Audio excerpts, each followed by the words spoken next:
Hi viewers, போன வீடியோவில் மலைக்கேதுவோட பிம்பம் மலைக்கேதுவை பார்த்து நீ சக்கரவர்த்தி ஆக முடியாது, நந்தினியும் உனக்கு என்னைக்கு சொந்தமாக மாட்டா அப்படின்னு சொன்னோன்னே மலைக்கேது இல்லை அப்படின்னு சொல்லிட்டு பக்கத்தில் இருக்கிற பாத்திரத்தெல்லாம் தூக்கி போடுறதோட பார்த்துருந்தோம். இதுக்கப்புறமேட்டு என்ன நடக்குது இந்த வீடியோவில் பார்ப்போம். இதுக்கப்புறம் மலைக்கேது இது எல்லாத்தையுமே தூக்கி போட்டுட்டு இங்கே இருக்கிறது எல்லாமே எனக்கு சொந்தம், இங்கே இருக்கிற எல்லாத்துலேயுமே எனக்கு உரிமை இருக்கு, மகதத்தில் இருக்கிறது எல்லாமே எனக்கு மட்டும்தான் உரிமை இருக்கு, நந்தினி நீ எனக்கு மட்டும் சொந்தம், உன்னை நான் அடையாம விட மாட்டேன், மகதத்தோட சக்கரவர்த்தியா கண்டிப்பா ஆவேன், இந்த முறை நீ தப்பிச்சிட்ட சந்திரா, அடுத்த முறை நீ தப்பிக்க மாட்ட, தப்பிக்கவும் நான் விட மாட்டேன் அப்படி மலைக்கேது சொல்றாரு. அடுத்த காட்சியில ஹெல்னா அரண்மனையில சில மாற்றம் பண்ணணும், அதனால நான் சொல்றபடி இன்னைக்கு எல்லாத்துக்குமே அவங்களுக்கான அறைய நீங்க மாற்றி அமைக்கணும் அப்படின்னு அங்க இருக்கிற பணிப்பெண்கிட்ட சொல்றாங்க. மட்டும் இல்லாம அரண்மனையில புதுசா ஏற்பாடு பண்ணி இருக்கிற அறை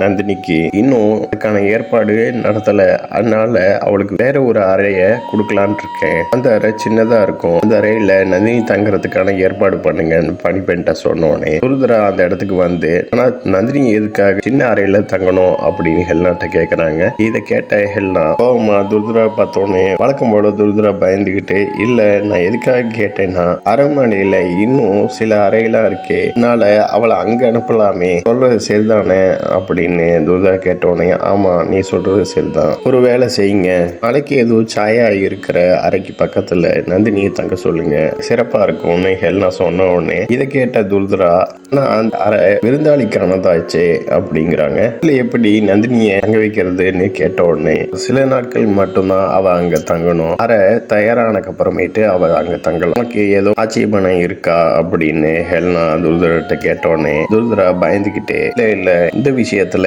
எனக்கு என்ன ஆட்சேபணம் இருக்கும், அவளுக்கு எதுக்கு அந்த சின்ன அறையை கொடுக்குறீங்க அப்படின்னு துருதரா மறுபடியும் கேட்குறாங்க ஹெல்னாட்ட. ஏன்னா அவளுக்கு அந்த அறை தான் வேணுமா, சாய மலைக்கேது இருக்கிற அறைக்கு பக்கத்துல தான் நான் இருக்கணும்னு கேட்டா அப்படின்னு ஹெல்னா சொன்னோடனே, ஆனா சாயா கொஞ்ச நாளைக்கு தானே அரண்மனையில இருப்பா அப்படின்னு துருதரா சொல்றாங்க, நந்தினியும் சில நாள் மட்டும்தான் அந்த அறையில இருக்க போறா அப்படின்னு ஹெல்னா சொல்றாங்க. இன்னும் ஏதோ கேட்க போறியா அப்படின்னு ஹெல்னா துருதராவை கேட்ட உடனே வழக்கம் போல துருதரா பயந்துகிட்டு, மேலே எந்த கேள்வியும் எனக்கு இல்ல, எந்த அறையும் வேணாலும் கொடுங்க, எனக்கு எந்த ஆட்சேபனையும் இல்ல அப்படிங்கிறாங்க.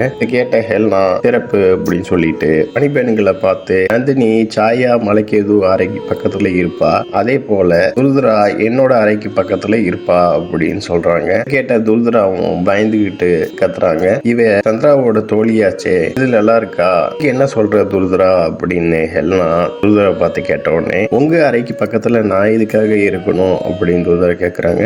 என் பக்கத்துல நீ இருக்க விருப்பப்படலையா, என்னைய விட்டு நீ விலகி ஓடுறியா அப்படின்னு ஹெல்னா துருதுராவை பார்த்து கேட்டோன்னே, அப்பெல்லாம் ஒண்ணும் இல்ல, நான் எதுக்கு உங்களை கண்டு விலகி ஓடணும் அப்படின்னு துருதுரா சொல்லிட்டு பயந்துட்டு முடிச்சிட்டு இருக்காங்க. அந்த நேரத்துல ஹெல்னா சந்திராவை அடையறதுக்கு இதோட சிறந்த வழி எதுவும் இல்ல அப்படின்னு நினைக்கிறாங்க மனசுல. அடுத்த காட்சியில நந்தினியோட பெரியம்மா காட்டுறாங்க. அவங்க புக்காட் போட்டுட்டு வேகமா போய் கதவை திறக்கிறாங்க. அந்த கதவை திறந்த உடனே ஒரு பெண் இருக்காங்க. அந்த பெண் வந்து மண்பானையை தூக்கி போட்டு விளையாண்டு இருக்காங்க. உள்ள போய் அந்த பெண்ணுக்கு நந்தினி பெரியம்மா சோத்து பொட்டணத்தை கொடுத்த உடனே அந்த பொண்ணு வாங்கி சாப்பிட்றாங்க. இதோட இந்த எபிசோட் முடியுது. நெக்ஸ்ட் எபிசோட்ல பார்க்கலாம். அந்த சேனல் சப்ஸ்கிரைப் பண்ணுங்க அண்ட் பெல் பட்டனை பிரஸ் பண்ணுங்க, லைக் பண்ணுங்க, ஷேர் பண்ணுங்க. தேங்க்யூ.